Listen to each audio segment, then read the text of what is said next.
കേരളത്തിലെ ജനങ്ങൾ LDF-നൊപ്പമാണ്, LDF ജനങ്ങൾക്കൊപ്പമാണ്. വികസന തുടർച്ചയുണ്ടാകും എന്ന് മുഖ്യമന്ത്രി പിണറായി വിജയൻ പറയുന്നു.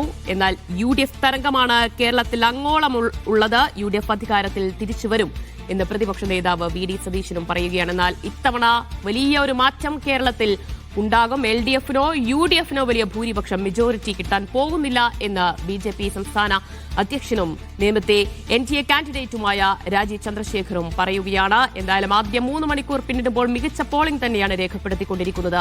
വിശദാംശങ്ങളുമായി തിരുവനന്തപുരത്ത് നിന്ന് സെയ്ഫ് സൈൻലാബി ചേരുകയാണ്. സെയ്ഫ്, നോക്കൂ, ഓരോ നേതാക്കളുടെയും പ്രതികരണം കാണുമ്പോൾ അവരുടെ വാക്കുകളിൽ വലിയ ആത്മവിശ്വാസം നമുക്ക് കാണാൻ കഴിയുന്നുണ്ട്. മുഖ്യമന്ത്രിയുടെ ആയാലും പ്രതിപക്ഷ നേതാവിന്റെ ആയാലും BJP സംസ്ഥാന അധ്യക്ഷന്റേതായാലും എങ്ങനെയാണ് നിലവിൽ മുന്നണികളുടെ കണക്കുകൂട്ടൽ? അതുപോലെ തന്നെ ആദ്യ 3 മണിക്കൂറിലെ മികച്ച പോളിംഗ് നൽകുന്ന സൂചന എന്താണ്?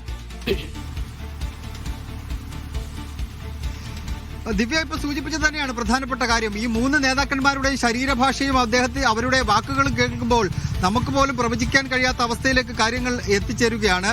കാരണം ഫീൽഡിൽ പോയി റിപ്പോർട്ട് ചെയ്യുമ്പോൾ പോലും എങ്ങനെയാണ് അതിന്റെ ഒരു ട്രെൻഡ് എന്ന സൂചന നമുക്കും കിട്ടുന്നില്ല. അത് വസ്തുതയാണ്. മുഖ്യമന്ത്രി പിണറായി വിജയൻ തികഞ്ഞ ആത്മവിശ്വാസം പ്രകടിപ്പിക്കുന്നു. അദ്ദേഹം പറയുന്നത് കഴിഞ്ഞ തവണത്തെക്കാൾ കൂടുതൽ സീറ്റ് കിട്ടുമെന്നാണ്. കഴിഞ്ഞ തവണ 99 സീറ്റാണ് കിട്ടുന്നത്. ഒരുപക്ഷെ 110 എന്നൊരു മീറ്റിംഗിൽ മുഖ്യമന്ത്രി പറഞ്ഞ പോലെ മുഖ്യമന്ത്രി ഒരുപക്ഷെ അതായിരിക്കാം പ്രതീക്ഷിക്കുന്നത്.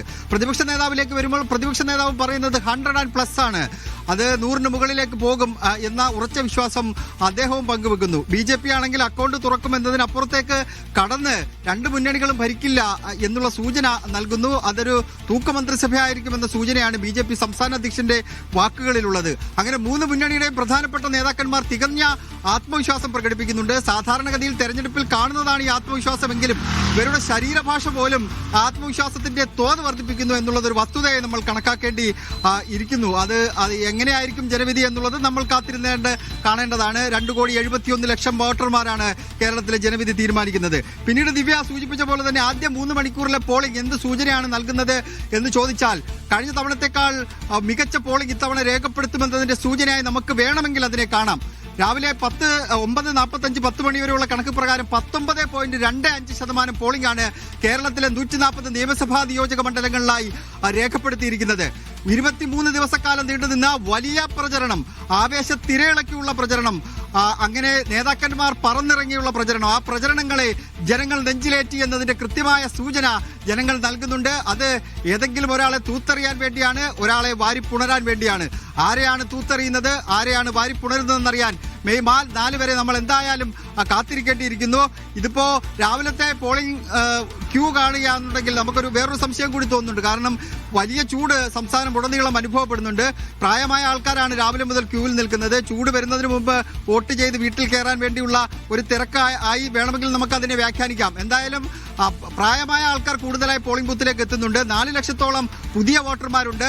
പുതിയ വോട്ടർമാരെ പോയ ബൂത്തുകളിലൊന്നും കണ്ടില്ല എന്നുള്ളത് മറ്റൊരു പ്രധാനപ്പെട്ട കാര്യം. അവരാണ് ഇതിന്റെ വിധി നിർണ്ണയിക്കേണ്ട ആൾക്കാർ. അവർ വരും സമയങ്ങളിൽ, ചെറുപ്പക്കാരാണ്, സ്വാഭാവികമായിട്ട് വരും സമയങ്ങളിൽ വന്ന് വോട്ട് ചെയ്ത് പോകാനുള്ള സാധ്യതകളും നിലനിൽക്കുന്നുണ്ട്. എന്തായാലും ദിവ്യ 19.25% പോളിംഗ് 3 മണിക്കൂറിൽ രേഖപ്പെടുത്തുന്നു എന്ന് പറഞ്ഞാൽ അത് കുറഞ്ഞ പോളിംഗ് ശതമാനമായി നമുക്ക് കാണാൻ കഴിയില്ല. എല്ലാ മണ്ഡലങ്ങളിലും 18 19% പോളിംഗ് രേഖപ്പെടുത്തിയിട്ടുണ്ട് ദിവ്യ. ശരി, എന്തായാലും ആദ്യ 3 മണിക്കൂറിൽ മികച്ച പോളിംഗ് തന്നെ രേഖപ്പെടുത്തിക്കൊണ്ടിരിക്കുകയാണ്.